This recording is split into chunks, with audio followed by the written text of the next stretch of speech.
I emptied my son's college savings to save my sister. Now he won't talk to me and I can't sleep. My name is David, and I'm 35.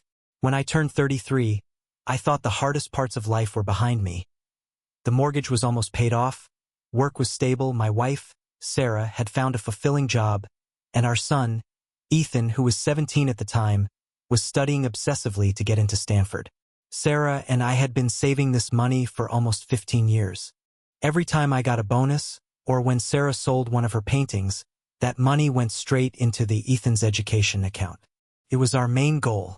We lived frugally, almost ascetically, just to watch that sum grow. By last month, the account held $85,000. Stanford is expensive. We knew that. But Ethan was worth it. He was our pride. He literally lived the dream of getting accepted and never came out from behind his textbooks. Last month started like a normal October. But on a Wednesday, in the middle of the month, my mom called. She wasn't crying, but her voice was hollow, like a dried-up well. My younger sister, Jessica, 30, had been in a serious accident. I won't go into the details. They are nasty and pointless. The essence was that she needed immediate, complex surgery.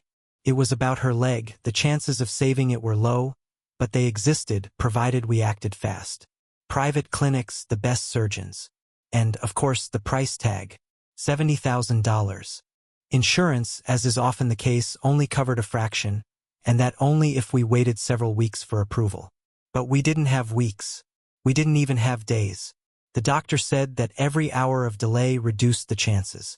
Felt like a trap. Mom called me because she knew I had the most stable income. Jessica had no money. She worked as a freelance artist. Mom had a small pension. I had one single source where I could get $70,000 in one day. Ethan's account. I sat in the kitchen, staring at the laptop screen where the account was open. $85,000. I was 35, and for the first time in my life, I felt like I was holding two lives in my hands, and I would have to drop one of them. On one side of the scale was my son's future, his dream, his whole life that we had prepared him for. On the other, my sister's health and possibly her leg. Blood. My family. Sarah was at work. Couldn't wait. I knew that if I talked to her, we'd start discussing, looking for other options, losing precious time. Mom called me in a panic. She couldn't handle the pressure. I had to make the decision myself immediately. I called the hospital. Said the money would be there today. Then, I logged into the banking app and made the transfer. $70,000. To the clinic's charitable fund, with a note for Jessica. I felt physically nauseous. It wasn't relief. It felt like I had ripped a piece out of myself. When Sarah came home, I couldn't tell her. I lied. I said I had found a small loan against the insurance, that I had fixed everything. I don't know why I did it. Fear, probably. Jessica's surgery was successful. They saved her leg. Everyone was happy except for me. I lived with that secret for a whole week. Every night I had nightmares. Either Jessica was lying there with a mangled leg, or Ethan was sitting with empty eyes, having failed to get into college. The secret exploded a week later when Ethan got a letter from Stanford. He was accepted. He screamed with joy. We cried and hugged him. Ethan said, "Dad, we need to pay the first deposit and reserve a dorm room. I'm going to check the account balance right now to be sure." He took my laptop and logged into the banking application. He was one click away from the best moment of his life, and I stood there like a condemned man. I remember his face when he saw the amount. At first, he didn't understand. Then he asked again, thinking it was a system error. He turned to me. He didn't yell, didn't cry. He just looked at me. That gaze. The look he gave me was not the look of a son looking at his father. It was the look of a betrayed partner. The account had $15,000. $70,000 was gone. I started talking, explaining about Jessica, about the accident. But he interrupted me. You gave away my money. You knew I got in. You knew this was my life. You decided that my aunt's leg was more important than my future? Ethan packed his bags and left for his friend Sam's place. He didn't take his phone, so I couldn't call him. He didn't say when he would be back. He hasn't spoken to me for 2 weeks. I haven't slept for 2 weeks. $70,000 saved one life and, it seems, ruined another. I don't know how to live with this. 2 weeks. It's been 14 days since Ethan walked out and the silence in this house has become physical. A pressure pushing on my eardrums. Sarah is handling it worse than me, which is saying something. She tried to track Ethan down, calling his friends, his coaches. Sam's parents, the ones he's staying with, are decent people, but they're stuck between a rock and a hard place. They just say Ethan needs space, that he's grieving. Grieving the loss of his future, supposedly because of me. Sarah found out the truth the day after Ethan left. She cornered me in the kitchen, not yelling, but speaking in a quiet, dead voice that was far more terrifying than any shouting. She didn't ask, "Why did you do it?" She asked, "Why didn't you tell me? Why did you make this decision for both of us, for our son?" That hit me harder than Ethan's accusation. My lie wasn't just about the money. It was about trust. I'd robbed her of the chance to participate, to panic together, to maybe find another solution. When she asked why, I just kept repeating, "There was no time." Jess would have lost her leg. Panicked. She hasn't slept in our bed since. She moved to the guest room. We operate like two strangers sharing a lease. We talk about groceries, bills, and where Ethan might be, but we don't talk about it. The $70,000. The huge, gaping hole in our financial safety net, and the even bigger hole in our family. I went to visit Jessica 2 days ago. She was still in the hospital, recovering. Her leg is in a massive cast, but she's alive, and she's going to walk again. She was tearful, overflowing with gratitude. She kept saying, "David, you saved me. Mom told me you took care of everything." This is the part that twists the knife. She doesn't know the cost. She thinks I got some emergency loan, that I'm just the stable, reliable older brother. I can't tell her. How do you tell the person whose life you just saved that you ruined your son's life to do it? The gratitude in her eyes feels like a betrayal of Ethan. I had to leave early. Her sincere happiness was suffocating. I've been trying to find money, desperately. I called my bank. I applied for a second mortgage, even though the rates are brutal. I looked into every scholarship Ethan might still qualify for, but the application deadlines for most early decision aid passed weeks ago. I even started looking at community colleges, trying to mentally prepare myself for telling Ethan, Stanford might not happen now, but maybe in a year or two. That thought makes me sick, because I know what he'll hear. Your aunt's leg is worth 2 years of your life. The worst part is seeing the small things Ethan left behind. His calculus textbook is still open on his desk. The acceptance letter from Stanford is lying next to it, folded in half, like a broken promise. It feels like a shrine to a lost future. I called Sam's parents again yesterday. I begged them to just let me talk to him for 5 minutes. They said he refused. He told them, "My dad knows what he did. Until he fixes it, there's nothing to say." Fixing it means finding $70,000 in a month. It's impossible. I tried to talk to Sarah again last night. She was packing a small bag. Not leaving for good, she explained. Just going to stay with her sister, Martha, for a few days. "I need to breathe, David," she said. "I can't be here right now. The silence is too loud." I wanted to beg her not to go. I needed her here, even if she was angry.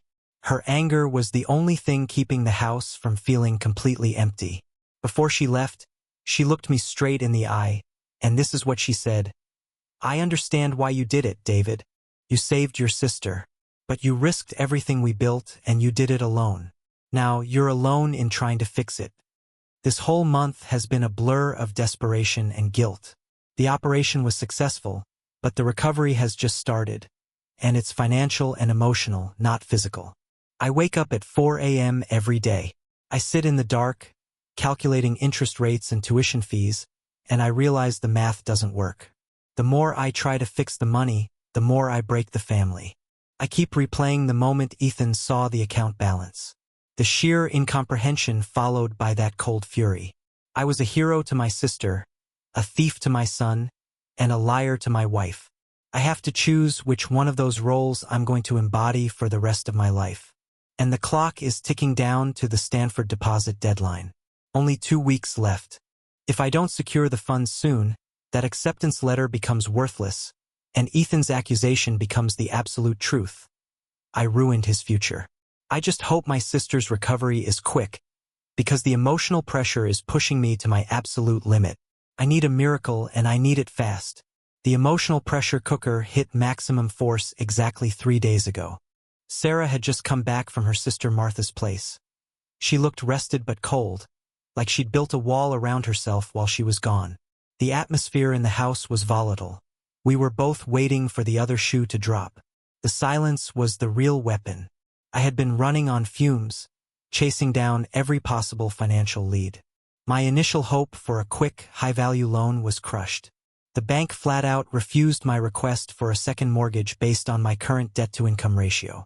They were polite but firm. The $70,000 I'd spent was essentially liquid cash we had, and replacing it with interest-accruing debt was proving impossible in this short time frame. The deadline for the Stanford deposit is now only 10 days away. I finally managed to get through to Ethan, but not by calling. I drove over to Sam's house and waited outside for almost an hour until he came out to take out the trash. He saw me, and his face instantly hardened. He tried to walk past me, but I blocked his way. "Ethan, please, just listen for 5 minutes," I pleaded. He just crossed his arms. "I have nothing to say to you, Dad. The money is gone. You made your choice." I tried to explain the emergency again, the doctor's warning about Jessica's leg, the immediate need. I threw everything at him, the moral dilemma, the obligation to family, the panic. I was there, Ethan. I couldn't let her become disabled when I had the means to stop it, even if those means were. I trailed off, unable to say yours. Ethan cut me off, his voice quiet but scathing. "You always talk about obligation, Dad. What about your obligation to me? 15 years. 15 years of us saying, 'This is for Stanford.' Every bonus, every birthday check, every time Mom couldn't buy herself a nice dress. It was for my future.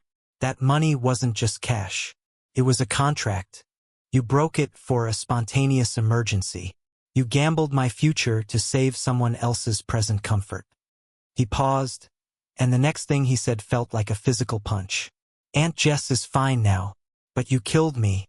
I'm dead to you now, because you showed me exactly where I stand. I am collateral damage." He turned and walked back inside, leaving me standing there defeated. I realized that my problem wasn't just $70,000. It was that I had fundamentally changed his perception of me.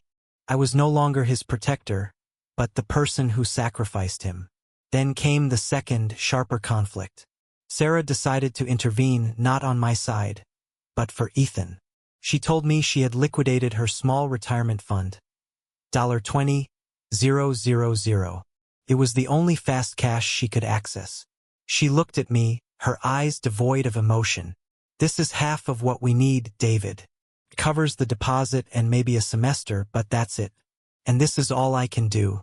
I am not taking out a predatory loan. You put us in this position.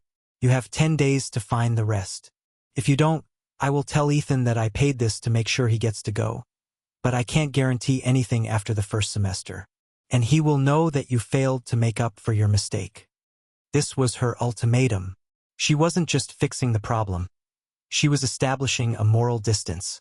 She was positioning herself as the one who rescued him, leaving me as the sole villain.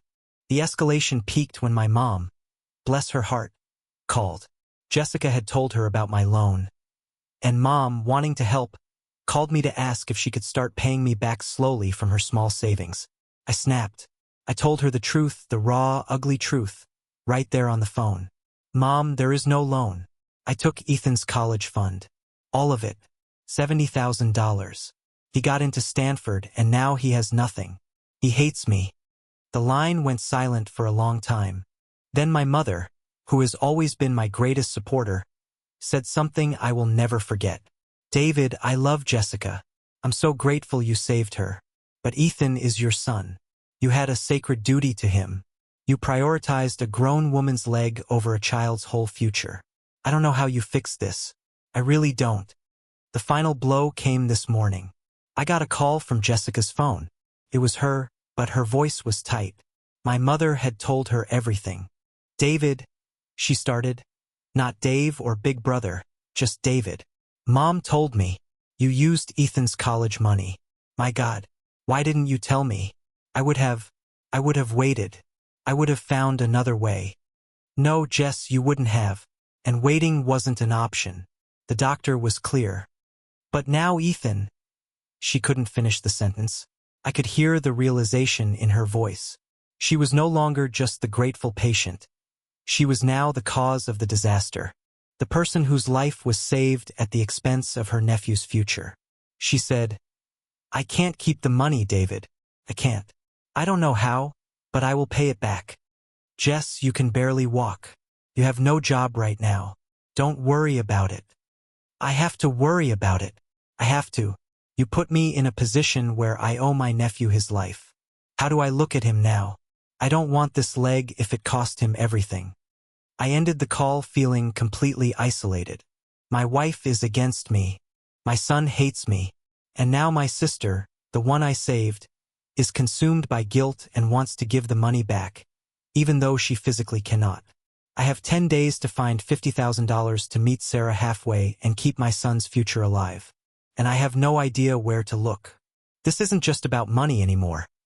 It's about the deep moral rot that's set into my relationships. I'm standing alone on a crumbling foundation, and the crash is inevitable. The last few days have been a blur of failed attempts and diminishing sanity. 6 days left until the Stanford deposit is due. Sarah is gone again, staying with Martha, and Ethan is still at Sam's, maintaining total radio silence. I'm stuck here in this empty house, haunted by the $50,000 I need to find. I exhausted every legal option.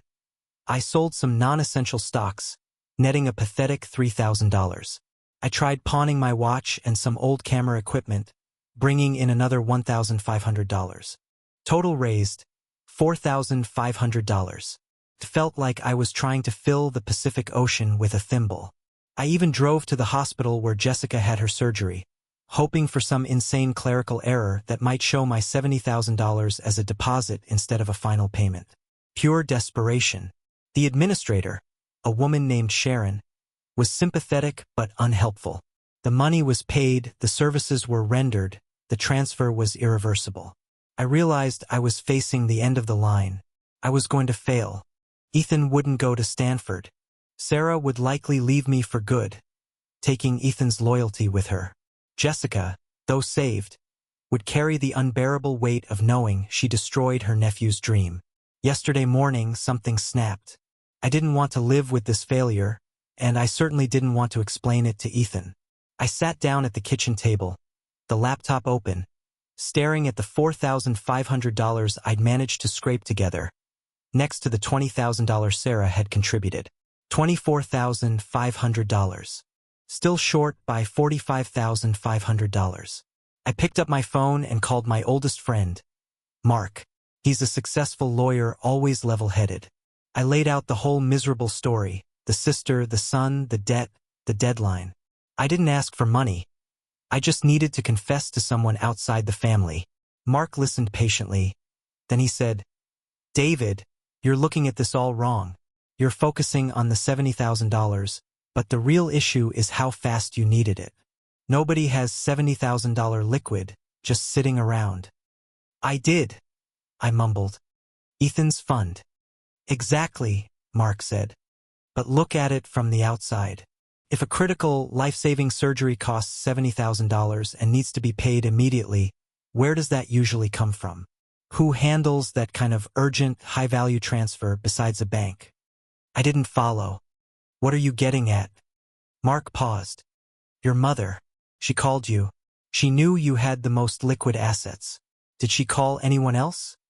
I don't know. Her sister, maybe. Aunt Carol. Did she call your father? Mark asked. My father, Robert.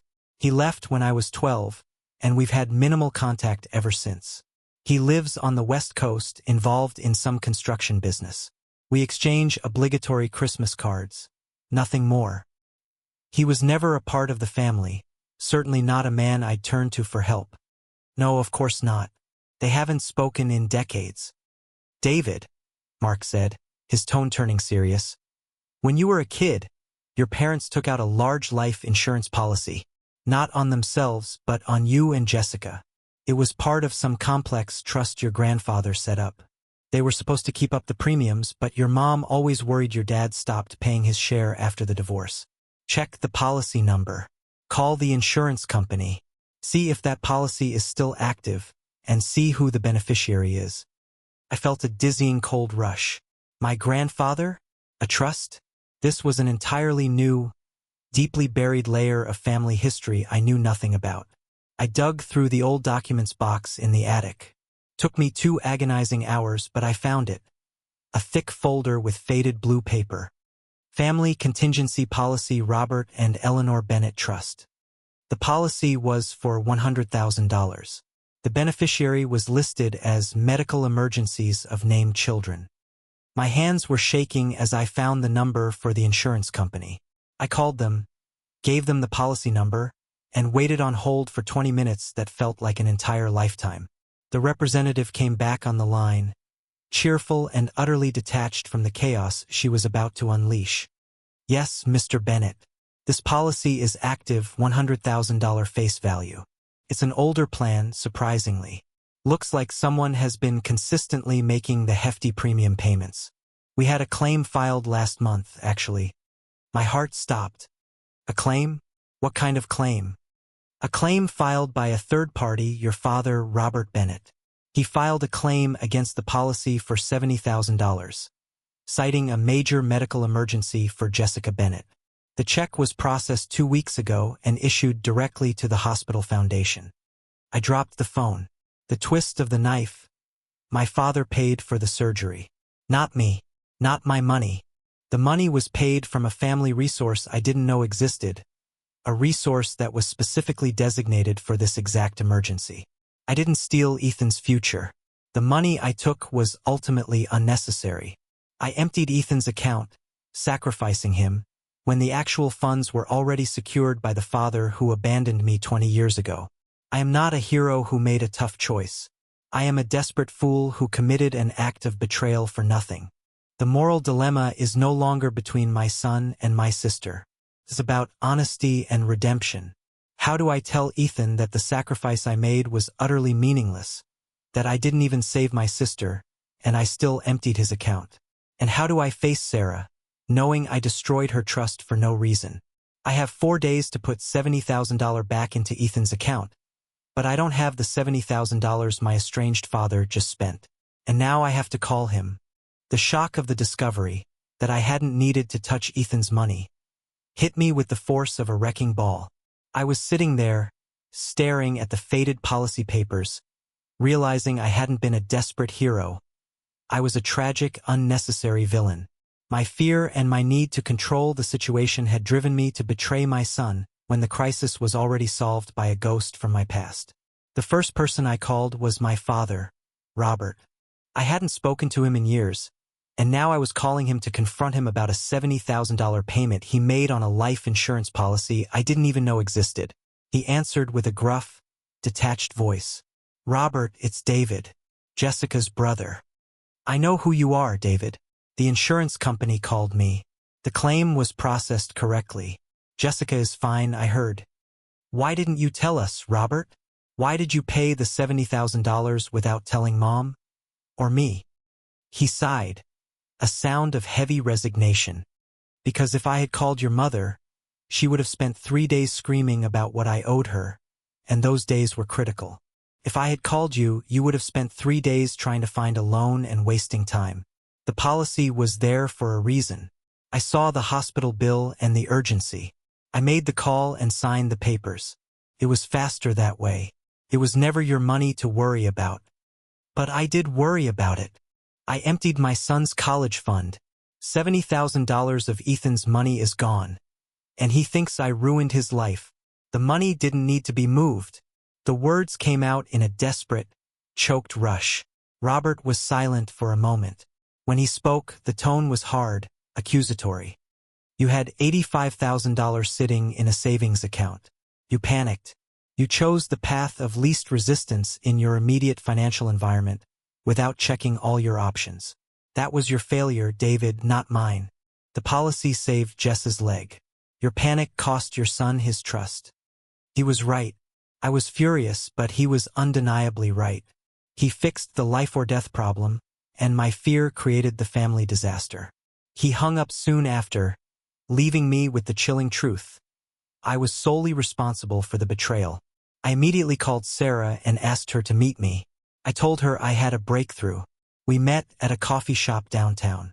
When I showed her the policy papers and explained that my father had paid, her face cycled through confusion, relief, and then a profound disappointment that was worse than anger.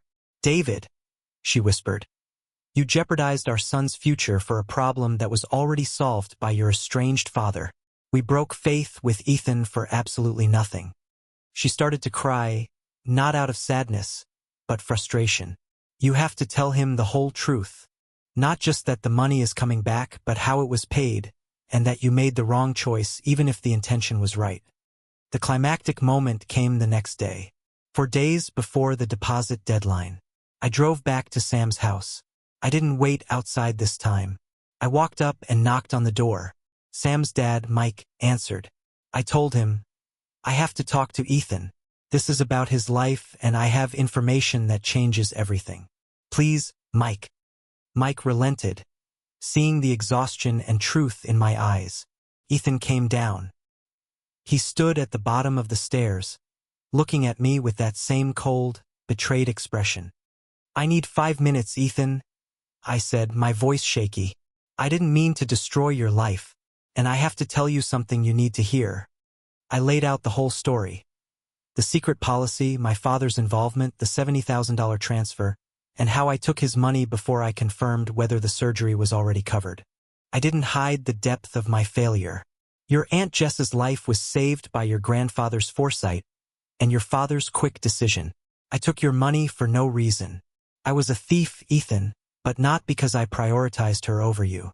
I was a thief because I acted out of fear and never checked all the facts. I pushed the laptop towards him, open to the banking page. The $20,000 from Sarah was there. And then I showed him the wire transfer confirmation I had just secured. A $50,000 transfer I'd managed to get from my father, who, despite his bitterness, agreed to loan me the policy money until the claim fully paid out, only to fix the situation for his grandson. The account balance now read $70,000. The money is back, Ethan. The Stanford deposit is covered. But I know that doesn't fix what I broke with you. Ethan just stared at the screen for a long time. Then he looked up. His eyes weren't cold anymore. They were just tired, overwhelmed. You lied to Mom, and you stole from me when you didn't even have to, he said, the words heavy and slow. You proved that when things get tough, you break the promise. He didn't forgive me. He didn't hug me. He simply said, I'll be home tonight, but I need time to figure out what kind of father you are now. He walked past me and went outside. I managed to pay the Stanford deposit on time. Ethan moved back home, but the house is still eerily quiet. He interacts with Sarah, but with me it's polite distance. He's going to Stanford. His future is secure, but our relationship is anything but. Jessica is starting physical therapy, filled with guilt and determination to pay back the family fund. She says she'll get a job as soon as she's mobile. Sarah and I are attending therapy, trying to piece back the broken trust. We saved a leg and a future, but we shattered a family in the process. I am now just the custodian of Ethan's future, no longer its architect or its hero. I learned that the hardest decisions aren't between good and bad, but between fast and right, and sometimes, choosing fast means losing everything else for nothing. Now, all I can do is wait for the slow, painful process of earning back the right to be called Dad.